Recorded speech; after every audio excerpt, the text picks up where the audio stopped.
Hello, everybody, and welcome back to another season of the Align, Engage, Fulfilled podcast.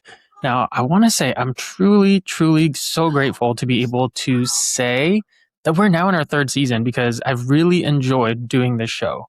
It has brought me so much joy and fulfillment to be able to talk to so many people who have shared their stories and to learn from their experience. And I don't know if I've said this on the show before, but once upon a time, I swore that I would never do a podcast. And yet here I am on my third season. So I do want to say thank you to everyone who has empowered me in and has been a part of this journey. Now, if you're just joining us for the first time, I want to say welcome. I'm glad that you're here. If you've been with us for a while, thank you for your continued support. As you probably already know, this isn't just another podcast about careers and business. It's about the human forces underneath both of those things and what it actually takes to move from just showing up to truly thriving. I've talked about this on the show before, but the global pandemic changed us in ways that we never had a chance to understand. The impact of the forced isolation and silence forced a lot of people into a kind of reflection at scale that they never had time to do. It caused millions of people to question what they want out of their lives and their careers, and they could no longer fight it and ignore it the way that they had been for years. Now, for most people, they just see it at face value. They believe that the Great Resignation was about a fight for more pay and better treatment, and it was, largely in part. But for those of us who are deep in this work of career and organizational alignment, we've come to really understand that there was something more underneath that, a strong, burning desire for people to find more meaning in the work that they do, to feel human again, to be energized about what they do, to be able to go home at the end of the day with some sense of joy and ease and satisfaction. Now, if you've ever felt the gap between the work that you do and the life that you want, you're in the right place. And this season, I want to start by being precise about the word that's going to carry us through all of it: purpose. Now, purpose isn't just a job title. It isn't a mission statement on your website. And it's not just some singular mystical thing that you're supposed to discover one day and it's like it's been hiding from you your whole life. The way that I've come to understand it through my own work, for myself and for others, purpose is an anchor. It's the thing that keeps you tethered to yourself when everything else about work is pulling you in a different direction. Alignment is knowing who you are, but purpose is what keeps you pointed toward that, even when the paycheck, the title, or the pressure to just keep climbing is telling you to drift. That's the premise of this season. We spent season 1 on alignment, understanding who you are. Season 2 was about engagement, acting on that alignment. This season is on fulfillment, and my argument is this: you cannot get to fulfillment without purpose doing its job first. Purpose has to be the anchor.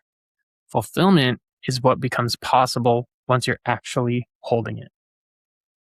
Joining us today to help us set the premise for the season is Suneet Bhatt, author, executive coach, and professor at Rutgers University. He's the founder of My Authentic Story, and his new book, Making Sense of Purpose, is available today, August 25th.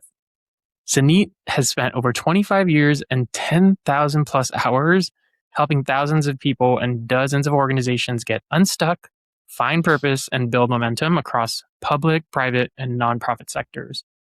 At Rutgers, he created a purpose framework that became a pillar of the university's 5-year strategic plan. He's also a certified EOS implementer, bringing the entrepreneurial operating system to leadership teams as part of a network used by over 275,000 organizations worldwide. If I'm being honest about how I see our two bodies of work, I would say that Suneet is the purpose guy. That's his lane, and he spent 25 years in it. My work focuses more on alignment and how purpose functions as the anchor that keeps you there. Of course, we both talk about a lot of the same things and how they play into those things and play into each other, but we're really working opposite ends of the same journey toward fulfillment. And today we're going to meet in the middle.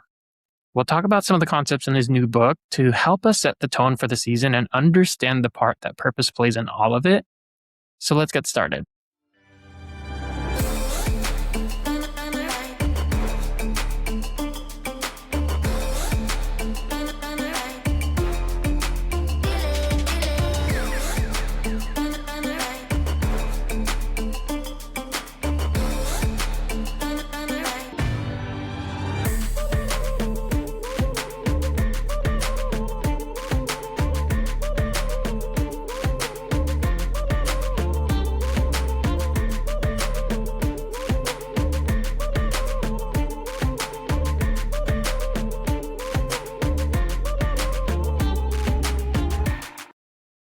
Suneet Bhatt. Welcome to the show.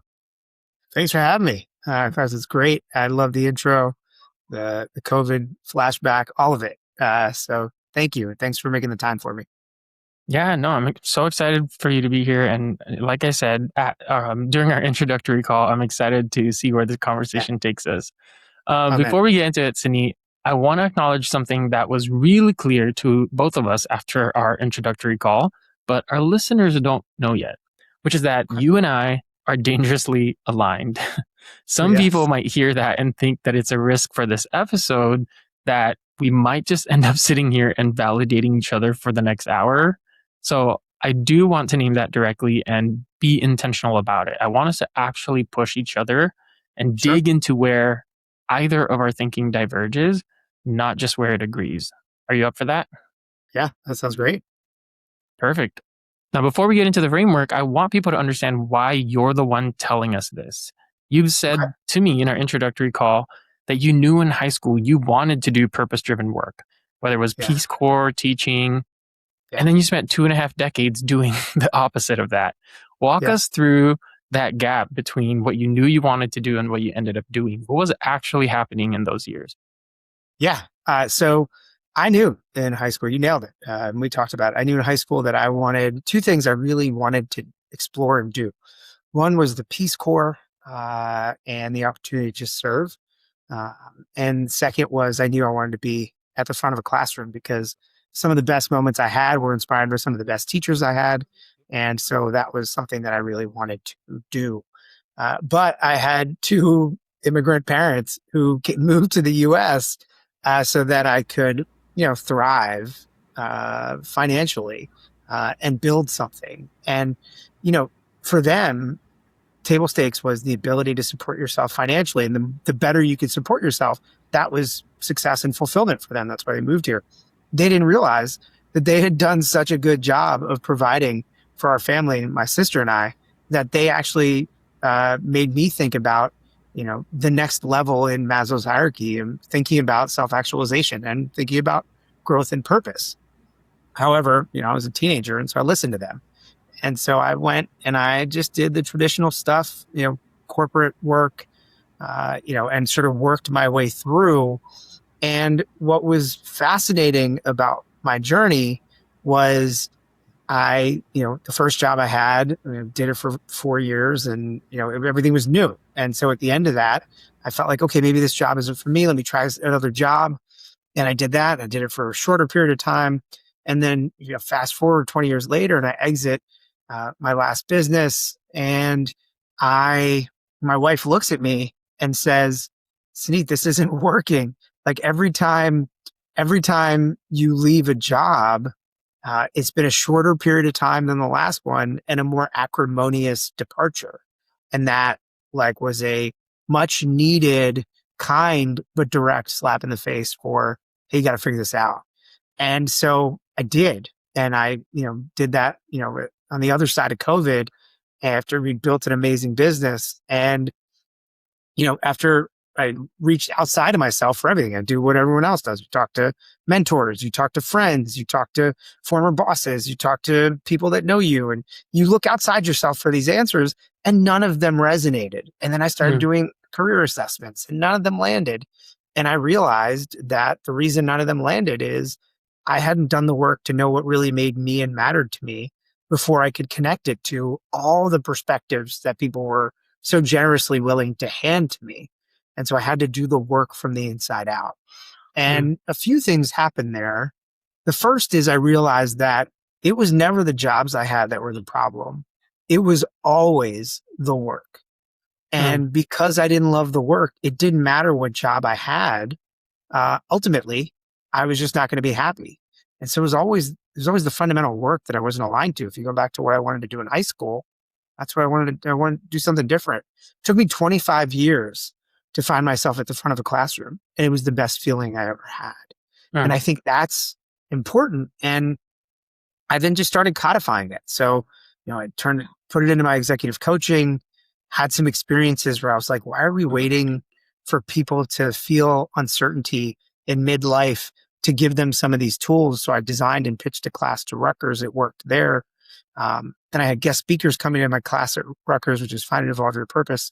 And they would be, uh, successful in their career and say, Suneet, can I do this? So I started doing it with, older cohorts. Now I do high school kids, and it just Mm, expanded ultimately to the point where someone was like, hey man, like turn, turn this into a book so everybody and get it in the hands of as many people as you possibly can. And yeah. that's where I'm at today. I love that. Thanks for sharing that. And I think you touched on so many important points. One of the things that I think you brought up here in sharing your story and your experience is something that I think is really important for people to understand is like we at 17 years old are told to make a decision on what we're going to do for the rest of our lives. At 17, when we haven't yet had any life experience that would be transformational in any way, we have no idea really of who we are. We're just kind of moving into the next stage of life where we're going into that discovery. Yet at that age, we're asked to make a decision on what are we going to do for the rest of our lives and invest money in that. And for a lot of people, and I think the statistic is somewhere in the 60% range, they don't end up staying in that. Like Nope. to your same experience, and I shared this with you, my experience was similar. Yeah. We go and we complete our studies, we invest all this money, and then we maybe work in that field for a year or two, if that. And then we go into a whole nother trajectory. And somewhere at 30, 35, we are in a completely different career than the decision that we made at 17. And I think what you perfectly expressed is that the experience is necessary for the discovery, for you to understand what you like, what you don't like, what your passions are, what are the things that are aligned with who you are and who you have become. And I think that's the part that so many people miss out on because of so many different kinds of pressures, whether it's financial pressure, pressure from our parents, or we're just kind of forced into a lane. So I appreciate you sharing that because I think that is important for us Yeah. to hear and understand as we expand what we are understanding when it comes to purpose. Yeah, I think you hit it, right? People say, um, I think when people enter college, it's all about what do you want to do? I think there's some people that have that luxury. They know what they want to do. Like they have a calling, they've identified, they've got it. But for a majority of the students in college, what we need to do is teach them how to feel safe exploring and understanding who they are so they can connect ultimately with what they want to do. And that's the best. Look, the best feedback I get from my surveys at the end of class is not people who say, I figured out my purpose. It's the people who Mhm. say, you know what? I know I'm going to be okay. Like I'm going to figure this out and I'm going to experiment and I'm going to try, but I'm going to be okay. And Mm. that's what we need to give people first is a free, feeling, or especially these kids, like we got to give them a feeling of security and clarity and confidence in who they Yeah. are. And then they'll be able to figure out what they really want to do. Right. And more important, it's not even what they want to do. It's what they want to contribute to the world they're going to live in and what impact they want to make. Mm. That's what we need to help these students figure out, Yes. not what they Yeah. want to do. I agree 100%. So, my question to you that Yeah, really just came up right now is we're seeing this shift in the value of living purpose driven lives. sure. And it looks like a generational shift. What do you think is driving that shift? Because you shared that you come from immigrant parents, and Yeah, so do I. Thankfully, my parents were not the kind of Asian parents that were like go into something medical, do nursing, do yep, something that pays the bills. They gave me freedom to make that choice. But for a lot of people, they do have that experience sure. where purpose to them is what pays the bills, right? But as we're seeing with Gen Z, and in the incoming generation of Gen Alpha, it is more about redefining what purpose driven living means. What do you think is driving that change? Wow. All right. So I have a I have a thesis on this. Yeah. And my take is, look, I'm an old man, right? And I think for most of my life, uh, we spent we spent all of our time trying to make human beings more like machines. And it Mm, started with, the assembly line, and it moved forward to, data driven management principles. It moved to the employee scorecard. mm, It moved to turning employees into order takers and executors of algorithmic driven learning, right? So you go back 100 years to the Model T, or you go to Uber, orchestrating all of the orders, and the driver just takes the order. They don't even know who they're picking up. They just execute. So we Mm. have spent all this time turning human beings more and more into machines. We've left the humans in the work, but I say we've taken out the humanity, right? So that's Yeah. the first thing. Now we're finally at a place where we're trying to turn machines more and more into human beings. So this is the advent of the AI era, which is fascinating. But look, the one thing that machines can't do is like make meaning, right? And I think so. In this shift from humans to machines into humans, the thing that is most distinctly and powerfully appropriate for us to focus on is our humanity, and nothing makes us more human than our unique perspective on the world, and as a result of that, our unique purpose and contribution to the world. So, Mm. that's sort of the arc of the story as I see it. And I think the urgency that you raise is what's interesting is now you look at just the way people spend their time, and anxiety is on the rise. And how many people are happy at work? 50% since the dawn of Gallup employee engagement survey, since it started. People like to talk about the engage versus disengage number. It's usually between 20 on one and 30 on the other, right? Mm. Number I care about most is 50% are apathetic. Mm. 50% are just disconnected from work. The middle Yeah. 50% has never shifted.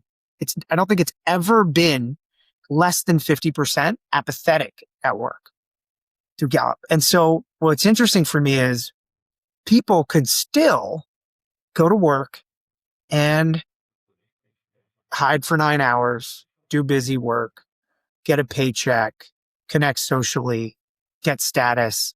There's all these principles of work, right? In terms of what you get, it's not just a paycheck. But here's what's really fascinating. AI is coming for that work, Mm. right? And less people are going to be able to hide for their day or hide at all. And so there's a void that is going to be created. And there is a discussion to be had about what fills that void.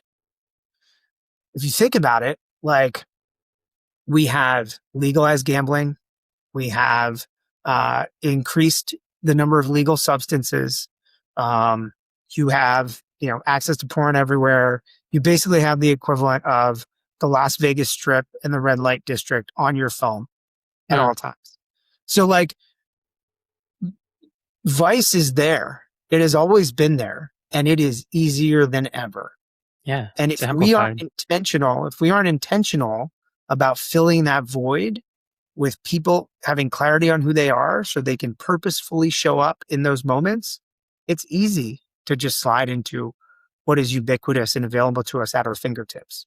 And Mm. so that to me is the arc of, the human journey over the last 115 years, and the urgency of purpose. I say like purpose has gone from this nice aspirational conversation you have, over coffee, over drinks, fireside, like campfire, like these aspirational discussions, to becoming like an existential imperative. Yeah. And that is the shift in the evolution that I see happening, where it's purpose is no longer like nice to have, Mm. or something people can choose. It is essential to navigating this next wave and phase of the human experience. Yeah. No, very well said, and I appreciate that. I think to really kind of pull that in together, at least for me, what's really fascinating about it is, and you kind of alluded to this, is that there are all these things that are converging all at once. Mhm. That yes, people want purpose. Or purpose has become more of this essential thing that we need in our lives, and that people kind of strive for. But at the same time, all these things that are converging are making it a much harder process to attain it. Yeah. And that to me is what's really fascinating about this, because people want it. And I think even when they're not aware that they want it, it's truly what they're searching for. Yeah. But the capacity is very fractured. It's very like, it's standing on a weak foundation where I can say I want purpose-driven work, but it's hard for me to even get started. It's hard for me to Yep. really pursue that because I'm so inundated with noise from different Yep. angles, from AI, from the economy to the political landscape to technology, and just all of these things converging all at once at this specific point in time. Yeah. And so that's what I've centered my work around, is how do we figure out how to navigate that? And the same is true for Yeah. you. Yep. So I want to make sure we dive into that. But there's something that's really interesting to me about what you shared earlier as well. You said that your wife was the one who named it Yeah. for you, that your Yeah. time at each of the jobs that you had kept shrinking and your exits kept getting more acrimonious. What did it feel like to hear that from her? And why do you think it took someone else saying it out loud before you could see it yourself? Yeah. Look, when we're when you're a coach or a consultant or an advisor or mentor, when you're like helping somebody zoom out, one of my favorite phrases, it's hard to see the label from inside the jar. And so I was living it and spinning violently inside of it, and I needed the release. So it felt sharp, it felt clear, and then like when you give yourself some space and grace, it felt liberating. Because the other thing she said is, uh, you've done enough for our family. Go figure this Hmm. out. And one of the big problems with feedback, and you see this as a coach, if you think of this, the science and the psychology of feedback, the reason it fails 9 out of 10 times and is counterproductive 4 out of 10 times is because people haven't studied the mechanics of feedback. And Hmm. the important thing about feedback is, one, you have to believe that the person understands you. Yeah. Second, you have to believe that the person has your back. Hmm. Third, you have to believe that there is something you can action based on that feedback. And so she understands me better than anybody else. She has my back more than anybody else. And she didn't just tell me like it wasn't working. She then said, take some time and figure this out. Hmm. And so she gave me this, she didn't just burden me with more failure. She said, now take the time. She called it, named the beast, and said, now go slay this beast. And Hmm. that is the perfect environment for feedback. And look, like quick tip, if you're listening to this and you're struggling to give somebody feedback, before you go do that, ask yourself those 3 questions. Do you understand them fully? Do they think you understand them fully? Do they think you have their back? And are they going to be able to do something about this? And if the answer to those 3 things isn't a confident yes, before you give them feedback, go fortify those 3 pillars and Hmm. then give them the feedback. And I think Yeah. that's important. And even some of the feedback guidance could be, hey, look, there's nothing you're going to be able to do about it this time. But for next time, just be aware that this is whatever the feedback is. So it Yeah. gives them hope to action it as opposed to just carrying it and having no place to put it. Right. Yeah. No, I love that. And it resonates because one of the things that I teach people is the opposite of, or on the opposite side of purpose, when it comes to anchors, the things that need to keep you grounded. On the opposite side of purpose is people. Yeah. And the people have to serve as your feedback loop, to your point, where they have to be able to give you not just honest or direct feedback, but they need to try to give you unbiased feedback and feedback that's Yeah. actionable, that's critical. And we're taught to, go network, build a network, and it stays for most, or for a lot of people, very superficial, where you have to really kind of take a step back and understand that you have to build communities where you don't just have people in your circle, but they're giving you feedback that is actually valuable and actionable for you. So I love that you bring that up, because I think that is really important, that like it's not just about purpose. You also, on the other side, have to have the people piece of it for both of these things to effectively anchor you. You had a thought. And I think, yeah, look, I love that you say that. Like people are the balancing force, but the fulcrum of that has to be your self awareness. And Yes. so it is hard to have people balance you if you haven't balanced, centered, and understood yourself first. Because Thousand then percent. then it just becomes more noise. You feel like Neo in the Matrix with all of those bullets coming at you, and you don't know how to make sense of them, right? So you start Yeah. backing away from it. But if you're confident and clear on who you are, whatever comes at you, you know how to take it and where to put it. Am I integrating this? Is this yours, not mine? I want to think about this. So it becomes interesting. So I love how you balance that, like, and that creates it's like a pedal on a bicycle. It creates a perpetual motion machine where Yep. you have the purpose, you get the feedback, and now you're closing the loop and making progress. So that's Yeah, deep. absolutely.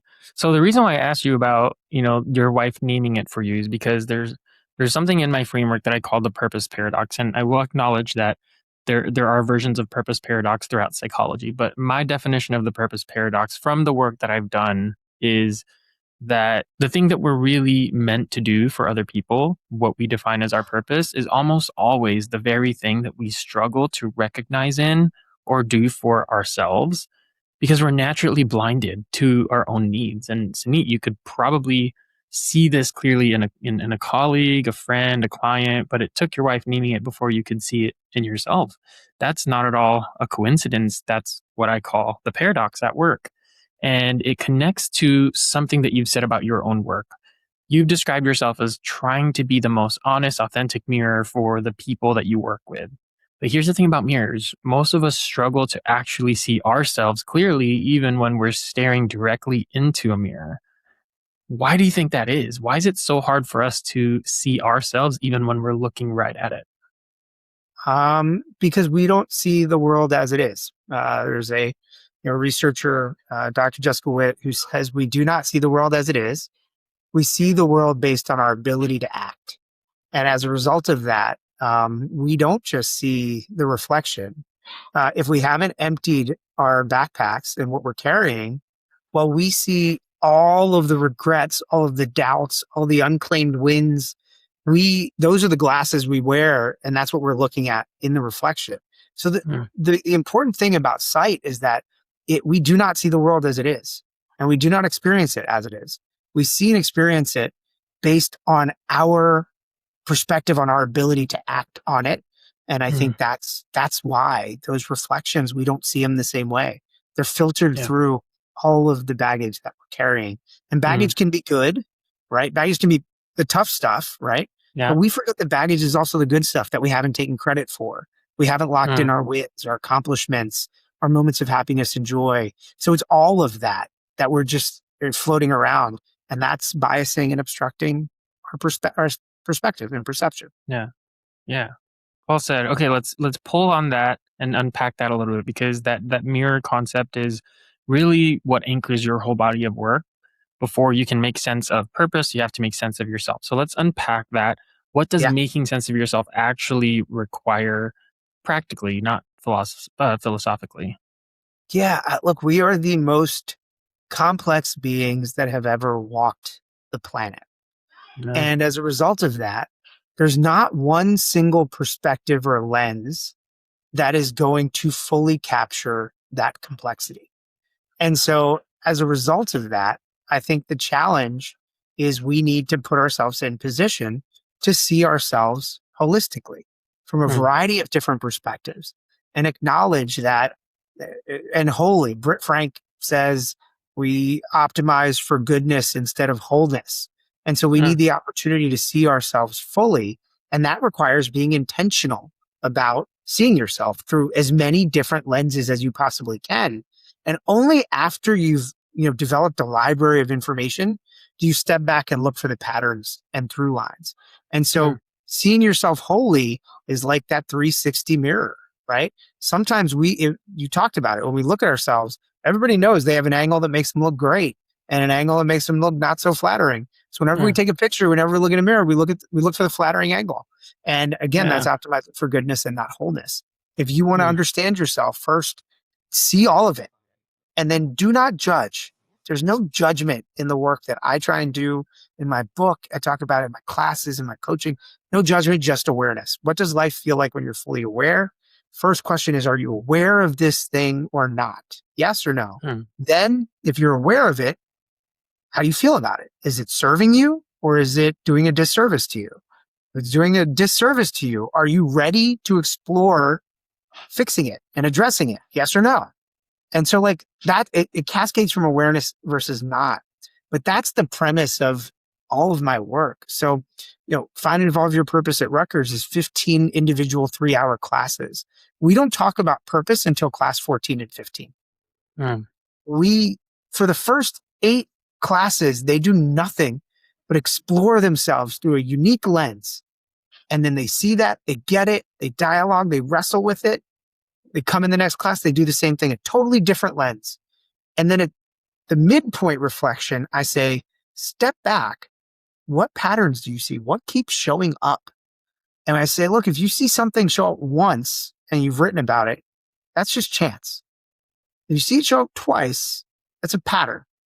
If you see it show up more than 3 times or more, that's a choice you're making about how you live your life. Think about that. And that is what I mean when I say, like, I want you to make sense of yourself before you can make sense of your purpose. And to your point about the mirror analog, like I always say, especially if you're doing this work early, I'm like, it's a seed, it's a plant growing. Like you do not expose it to the harshest elements when it's just poked through the soil. You nurture it, you protect it, you watch the sun, you water it. And then as it grows and it stands tall and clear in its purpose as a plant, a flower, whatever it is, that's when you say, all right, now I'm going to expose yourself to the elements. Now withstand, right? And become resilient. But you don't teach resilient at infancy. You teach clarity and you teach identity, and then resilience comes. And so, by the end of the class, we do an entire section on co-perception, reframing feedback. But I want people to ask for feedback, but they don't get feedback from anybody until class 13, where I'm like, all right, you all now know yourselves really, really well. Now go and invite some information and watch what these students do with that information when they invite it in, but they have a clearer sense of self. They crave the feedback. They want it. But that's kind of the arc and the journey of how it works. Yeah. No, I appreciate that. That's powerful. Like you said something to me during our introductory call. You said that frameworks like Ikigai are great, but they start one step too late. So tell me more about that, because I think this ties perfectly to what you just shared. What is the step, the kind of non-negotiable step that everybody skips? Yeah, what I say is people looking for purpose, meaning, fulfillment, happiness. It's the equivalent of people going grocery shopping while hungry. They need something, they crave something, they want something. But instead of making a list or thinking about what's necessary, they just reach for what's going to satiate them in the moment, what's just going to fill them up in the moment, not what's going to nourish them over time. And there's tons of great frameworks out there on purpose and meaning and fulfillment. Like these are extraordinary people, and they are way smarter and more brilliant and well-researched than I am, right? But they all presume that you're showing up to their work with a healthy, clear understanding of who you are. And we know, based on all the research, that a majority of people, 85, 90% of people, are not self-aware. So when you embrace that framework and you open that book, Design Your Life, Ikigai, whatever it is, you're approaching it the way you are in the moment. And so you're going to approach that book and tackle that book based on whatever's top of mind for you right now. Yeah. And we know that what's top of mind for most people right now is anxiety, is depression, is negativity bias, is whatever urgent pain prompt in the moment pushed them to do that, to tackle that book. How many people do you think approach and open up Design Your Life when they're flying high and have conquered the world? Like, no, that's not when people turn to books. They turn to these books when they need something to grab onto. And we're giving them empty calories. And that's my challenge. I think all of those books are extraordinary, although the content is extraordinary. But I just want people to show up to them with a clear sense of who they are, so we turbocharge that work for them. Yeah. No, I love that. And I think I shared this with you during our introductory call. The reason why I went into the work that I do is because for so long I saw what we were doing as organizations where we knew that engagement was a problem and we were trying to fix engagement. And despite all the pizza parties and free sodas and happy hours, the needle wasn't moving. And so that as a natural problem solver, I was looking at that and I was like, what are we missing? And that's how I arrived at a similar conclusion as you, where there has to be a missing prerequisite. And what is that? And the pandemic really kind of made that clear, at least for me, where I didn't even really see the word alignment in that sense until I saw everything that we all experienced as a result of the pandemic. And I started to dive deep into that work and understand a new meaning to what it means to even be aligned. And this is coming from somebody who spent 20 years in leadership and leadership development and really learning what it means to be a leader and like working intentionally on my self-awareness. But even then, after all that, I didn't even realize the importance of what it means to do aligned work or be aligned with yourself. And so now I'm like, I need to be part of the solution here of helping people find that alignment. And I think that, it's important to understand why that step is the one that everyone skips, but has to be the foundation to this whole process, because you cannot find, or you cannot ask someone to find their purpose, to be engaged in their work, or to even feel fulfilled if they don't first know who they are. Every framework that skips that step is asking someone to essentially build on sand. So this is actually where I have to admit just how aligned you and I are. Your book moves people through 3 steps: gain clarity, and in that step, you uncover the patterns, strengths, and values that shape who you are. Then you build momentum. You move forward with simple steps that stick, and then you find your Kiran, your ray of light, and reconnect with what gives you energy and meaning. So clarity, momentum, Kiran. In my framework, alignment, engagement, fulfillment. And it's not a loose parallel, Suneet. That's the same map, but with different labels. So walk me through what that actually looks like with a real person. You talked about Yeah. doing an origin story exercise, 10 different lenses, looking for through lines. And then you mentioned earlier in the episode that once is chance, twice is a pattern, 3 times is undeniable. So let's give our listeners the real version of that, not just the summary. Yeah. I mean, I think the first part is if you look at, how are you seeing yourself? So how many lenses can they look through? The first is, we focus on first, actually, even precursor to seeing yourself through a lens, it's telling the truth about where you are and where you're starting from. The only way to identify and measure progress is to know your point of origin. If you don't know your point of origin, we will confuse ourselves and delude ourselves into thinking we've made less progress or no progress at all. Right. So it gives you a factual measure. Then there are a bunch of prompts, third-party assessments. In the book, I really tone it down because I need people to be able to navigate through the book. But in the course, we do a bunch of third-party assessments as well. But you think about the ways you're going to see yourself. You're going to see yourself through what makes you happy. You're going to see yourself through what gives you confidence. You're going to see yourself through where or things you want to prioritize. You see yourself through your motivations, see yourself through your behaviors. You see yourself through your dreams, your strengths, your values, areas of energy. That's all like gain clarity. How do you you look at yourself all these different ways? What through lines do you see? Well, then the next part is, okay, where do I apply this? Like, what's holding me back? Right? What's getting in my way?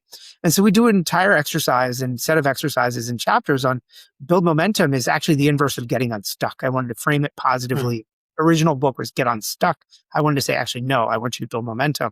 And that is like telling your truth. What's the truth? And the example I give is I've had 10 eye surgeries. I've had corneal transplant. I've had experimental surgeries on my eyes, so much so that ophthalmologists love my eyes for experimental reasons, right? And I end of life on my glasses. So my next eye doctor visit, they will likely tell me you're beyond help when it comes to glasses and we don't know what we're going to do, right?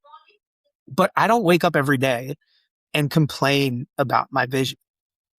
I get up, I put my glasses on, and then I get to work. And all of us has this tension between a limit, a constraint that we believe we can work with or can't. And so part of the job is helping people identify those and then move past them, right? And then I give them tools. So I'm like, how do you get unstuck? There's great, creative exercise, trauma exercise for people who are stuck on something, dirty faucet. is the premise, but the goal is just to write for a period of time. And as you write, you'll write through the bad and unclear to the clear and intentional. And so you give people these exercises and they write their way to their own solution. They just never had the prompt and the space and the timeline to do that work, right? Hmm. So we do that. And then we use like best practice, James Clear, Britt Frank, optimize for the starting line, right? Like when you can't like create an environment you want to work in, Atomic Habits, like how do you do that work? But do that all through and while fully aware of what makes you and matters to you. And that becomes sort of the second arc of like build momentum is about acknowledging the things that are holding you back, self-forgiveness so that one of the three most powerful things human beings have when it comes to the bouncing back are community, religion, and self-forgiveness. Community is great, but we know that we are more and more fragmented and less social. So do all of us have community? I don't know. There are a lot of people out there that would want more or think they don't. Religion is, let's just call it what it is. It's very complex for many people. And it's not for everyone, right? So can everybody turn to religion? No. Self-forgiveness is something we all have the capacity to do. All you need is the willingness to forgive yourself. And it increases your resilience and your ability to bounce back more than anything else, right? Hmm. And so we teach them that, and then we say, set your intentions. Britt Frank says this amazing thing, which is identify micro yeses, the thing that's easiest to say yes to so you can start making progress. Identify 3 and then pick one and just say yes and get going. Optimize for the starting line is James Clear. Micro yeses is Britt Frank. And then we get to this Find Your Kiran. And this idea of Kiran was also my father's name who passed away. This book is like my reconciliation with him and his legacy. And like it's the light forward. It's just shining a light forward. And part of that exercise is acknowledging that things are going to change. Like you found your purpose maybe for now, or maybe for a little while. The likelihood that you found one unique purpose forever, something we all aspire to, but let's acknowledge that the world is going to happen, right? And life is going to change. But here's the thing. You have a way better library and foundational understanding of who you are. So when the world changes, you don't crumble. You just turn the page. And you build atop everything you have, and you find, and then you evolve your purpose based on the information that you have. And that is the journey. And maybe the most important thing is we talked a little bit about, Scott Barry Kaufman, and Maslow. Kaufman is a preeminent thinker on human potential. And he reframes Maslow in a beautiful way that changed my life and helped me think about purpose as evolutionary and iterative and not singular and monolithic. And I think that that's what the exercise looks like. If you go through the book, that's the journey. And then I'll say one other thing, which is, as someone who's curious about curiosity and like how people learn, everybody learns differently. Some people learn academically, knowledge, facts. Some people learn sympathetically, story. Some people learn empathetically by doing, right? And existing. And some people just learn eccentrically. They need quirky ways of getting information for it to work. So each chapter in my book is structured in that way. It starts with a prompt, follows up with research. There's a story of someone I've worked with whose life has been changed by that topic in the book. And then do a song analysis. I don't do a lyrical analysis of Lovely Day. I tell you why Bill Withers wrote Lovely Day, right? And what he wanted people to understand when he decided to write that song. And that becomes kind of neat. So you asked me for like a journey. That's how it works, right? Like that's how the book and the class and like just my philosophy works. No, I appreciate that. And I want to touch on or add to what you said about Kaufman in our initial conversation. Because I think I need to add, or I want to offer a new layer of nuance to what I said then, because I said that, in my framework, the pyramid isn't meant to represent a one-time climb, that alignment is the foundation that the fulfillment sits on. And of course, that's still true, but I also want to be precise about what that foundation actually is, because I think that when people hear foundation, they assume it means something that you build once and then stand on forever. but it Yeah. doesn't. Alignment isn't a state of being, it's an ongoing process. So you'll align, realign more than once over the course of your life. And you might find yourself doing something that once fulfilled you completely, and then it just doesn't anymore. Not Yeah. necessarily because you failed, but because you changed. You You grew, changed. you adapted, and Yep. your purpose might stay exactly the same, but the context that you're acting on it in has shifted from under you. Yeah. I think people do have changed. I don't use change as much anymore. I try and focus on evolve. And let me tell you why. Change is hard, right? Change also implies different, right? Hmm. And I don't think people change as much as they grow and integrate new information and evolve, right? Yeah. And so that's why the class is find and evolve your purpose. And the last chapter of the book is evolution, right? And like it's that like let's acknowledge that things are going to change. And there's two of my mentors, their stories are in the book, and like how they like where they started and how their careers evolved and what stayed the same throughout, but how like they could never plan for anything because left turns, right turns, life is nonlinear. They evolved. They didn't change as much as they evolved. And the benefit to evolution is the core fundamental of who you are remains. You don't have to shed it. You don't have to lose it. You just evolve it. You reckon with Yeah. it, come to terms with it and evolve it. So I think that's more of the posturing and positioning that I try and focus on is evolution, right? Is we Yeah. evolve. We get new information and we evolve. And I will never know myself fully. Why?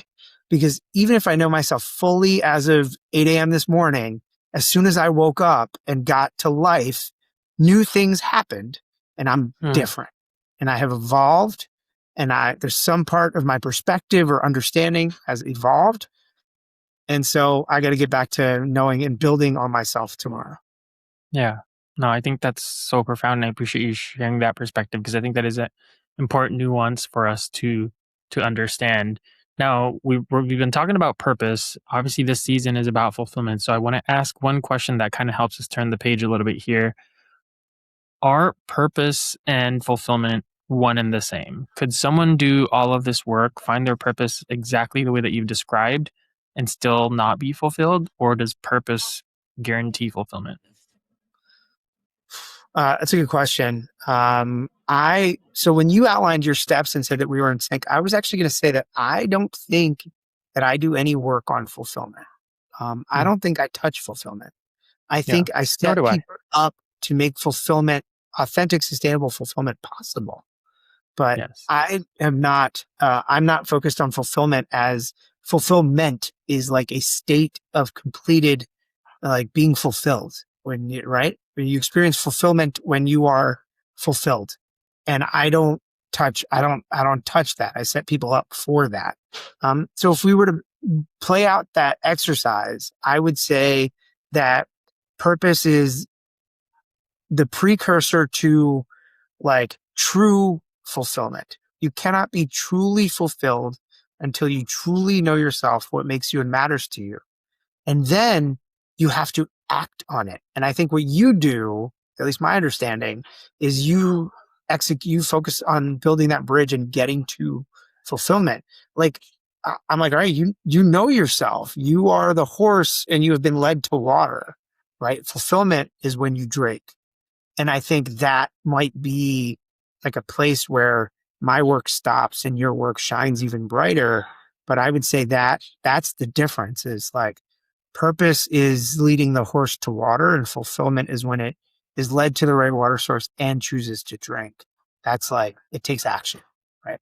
And I do Yeah. a little bit of work. I prompt action and we inspire action. There's a lot of ways we do it, but I'm more focused on like making fulfillment possible with that Yes. sense of awareness. And part of the reason I do that is I think there are a lot of great folks in research and producers and experts out there that are focused on, all right, now you know here's what you need to do and you will get there. I think I tried to fill the step that was missing And the reason I thought it was missing is because I felt it. It was missing for me. Yeah. No, I think we're very much aligned on that as well, because most of the work that I do is focused on alignment, and helping to build that as the foundation, the precursor that allows engagement and fulfillment to follow.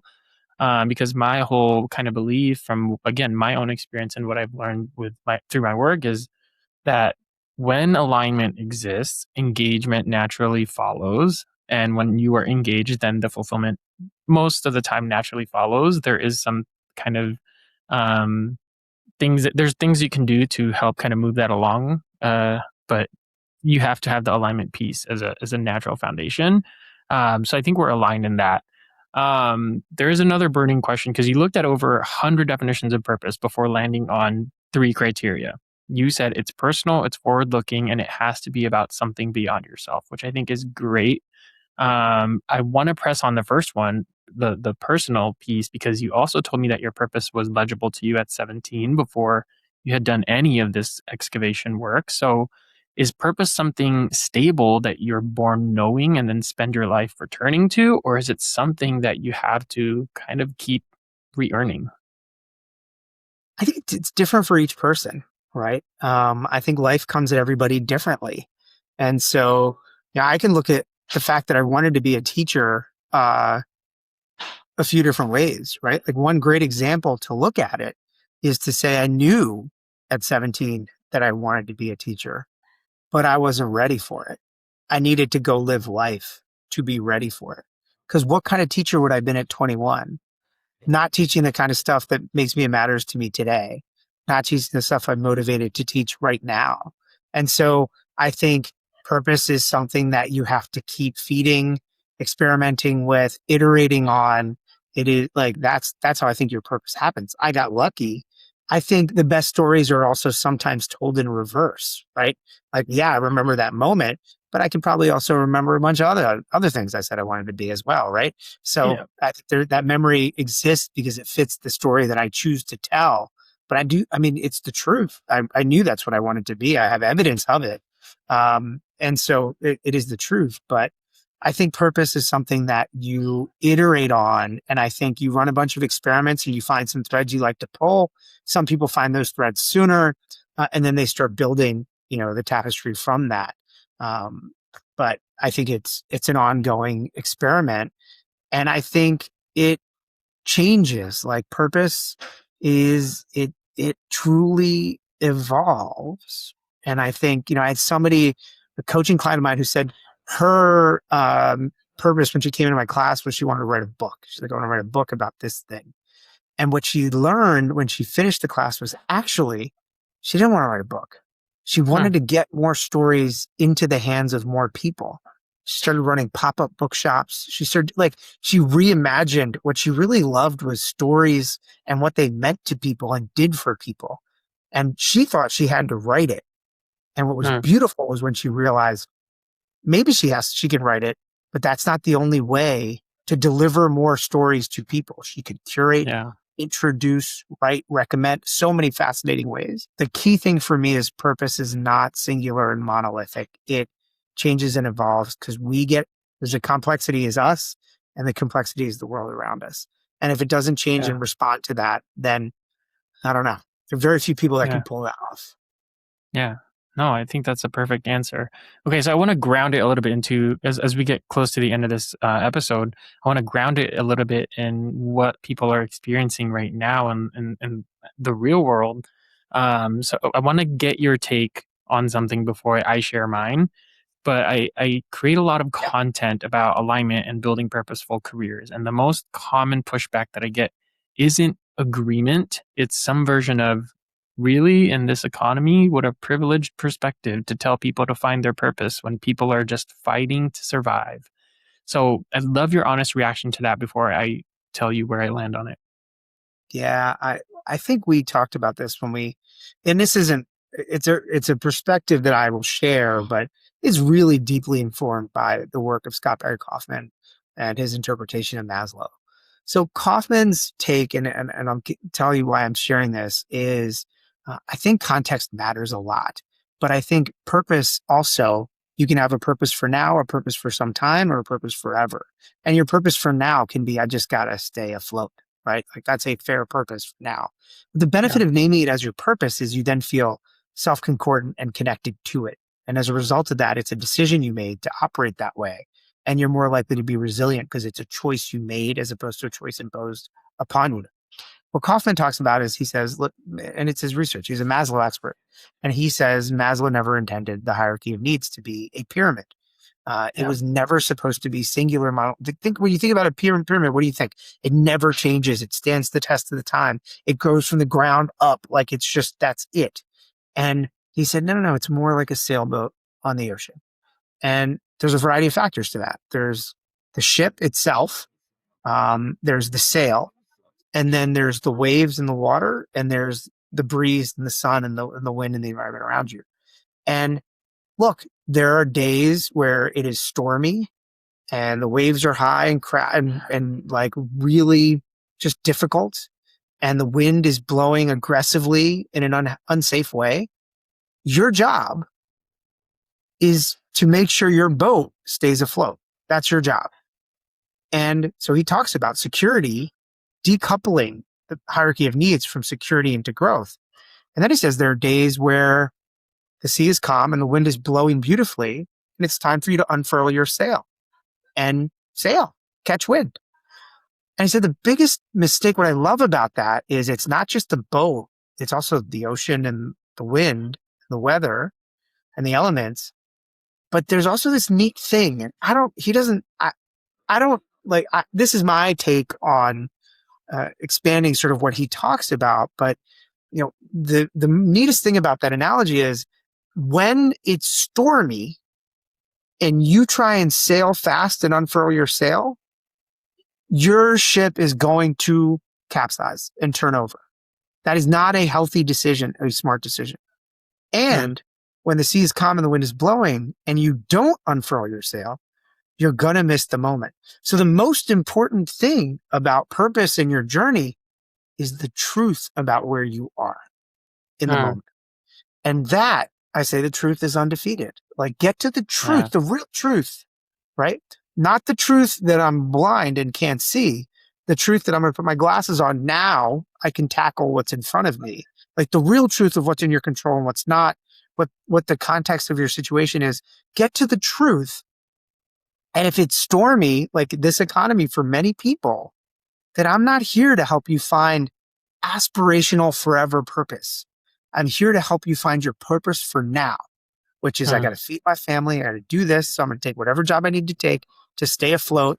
But the next beautiful thing about it is the weather's going to change.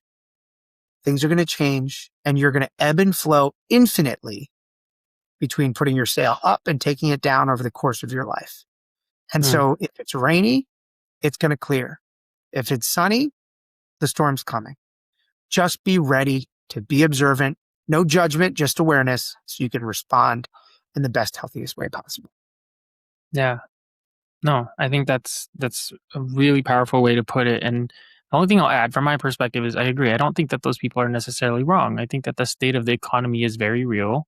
The state of the economy is very real. And the pressure in the job market is a genuine global problem.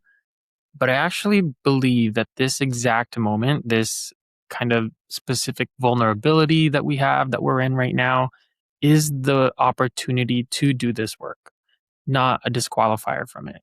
Because right now we're stuck, but we're also more willing to fight for ourselves and what we want than we've ever been in a long time. And I think that that combination creates the right conditions to live more purposeful lives and start reshaping what work and life looks like going forward. Because if we don't use this moment to do that, then we just stay in the same cycle. And so I think that, and the nuance that you just offered of, it doesn't have to be about the aspirational sense of purpose, but what is your purpose right now? I think that is what people need to really, if there's one thing that people can take away from what do I do after listening to this episode, I think that's an important takeaway of purpose doesn't have to be this big, magical, mythical, aspirational thing. It's what is your purpose today? And that can be something small, that could be something large. but you define it. So I appreciate that nuance. Yeah. Last Thanks. question, or last Yeah. conceptual question before we bring Sure. this home. Can someone live a genuinely happy life without ever finding their purpose? Yeah. I think happiness is not, happiness is its own sort of emotion and its own feeling. People separate happiness from joy. What I will say about happiness is if purpose is the precursor to fulfillment, happiness is the precursor to purpose. Mm, Happiness makes purpose possible. We know that happiness is a precursor to success.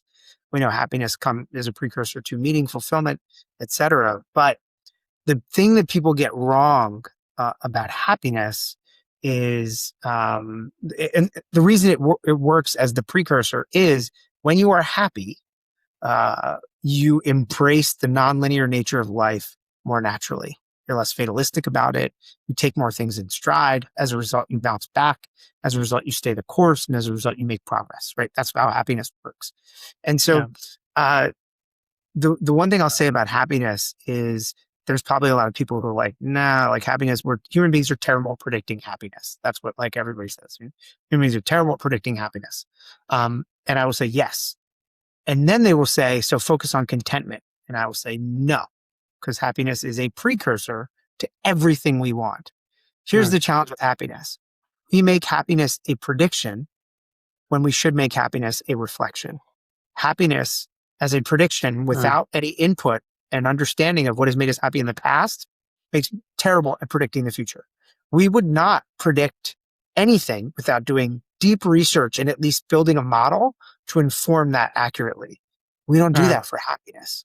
We just right. try and chase it. And so happiness starts as a reflection. And I think that's something whenever somebody talks about happiness, I want to say that, but happiness is the precursor to purpose. So yeah, you can live a fully happy life without explicitly connecting to purpose. What I Mm, would then say is if a person did live a full happy life, he said they never lived with purpose, I would have them see themselves all those different lenses. And likely happy life was their purpose. And like, that's kind of amazing. And like, give me more of those people. yeah. Thank you for that. All right, Suneet, for someone listening right now who has done real alignment work, they know who they are, maybe they even know their purpose, but they still don't feel fulfilled. What's the first question they should be asking themselves this week? What I would do, I think it starts with a reflection first and foremost. If they've, I just did this with a woman taking my current cohort, and she's like, how do I get off the hamster wheel? She's like, I've done all this purpose work. I've been doing therapy forever. And she is one of the most incredible and positive people I know. She's a model for happiness. I've known her for 22 years.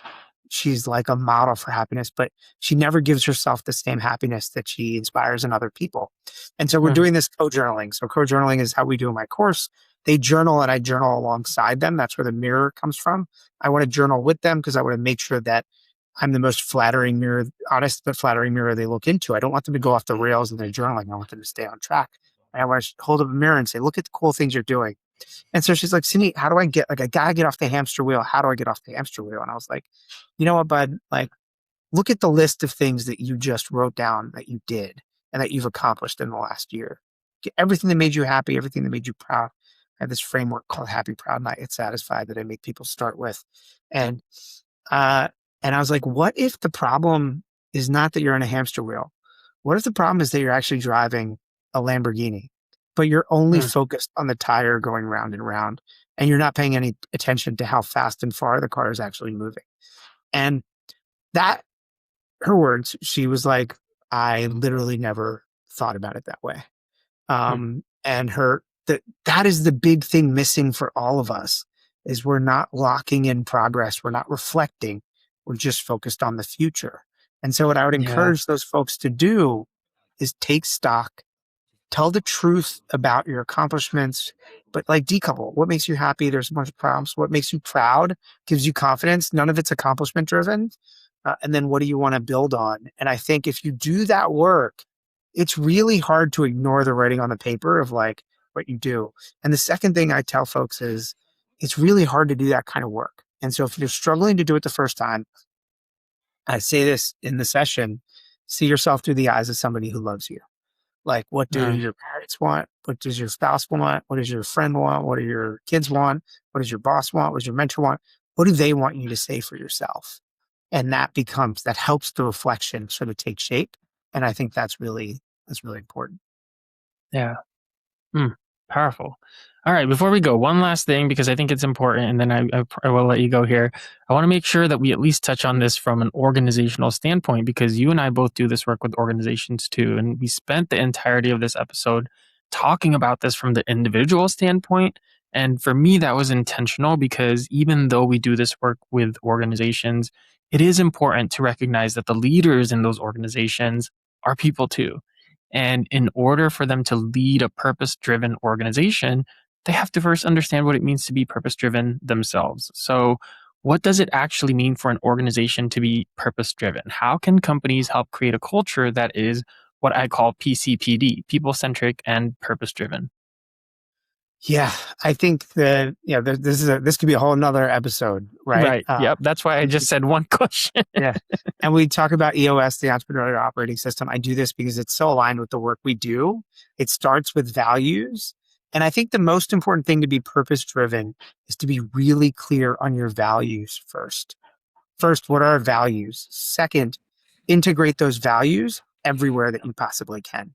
Integrate them into your hiring. Do the people match your values? Not are they just a good fit for the job description? Do they match to your values? Integrate that into the products you built. Do they and services you offer? These values aligned. How do we make them values aligned? Integrate them into the clients you choose, right? Like, are these clients' values aligned? Integrate them into strategic decisions. Integrate them. Like, you should be talking and living and breathing your values all the time.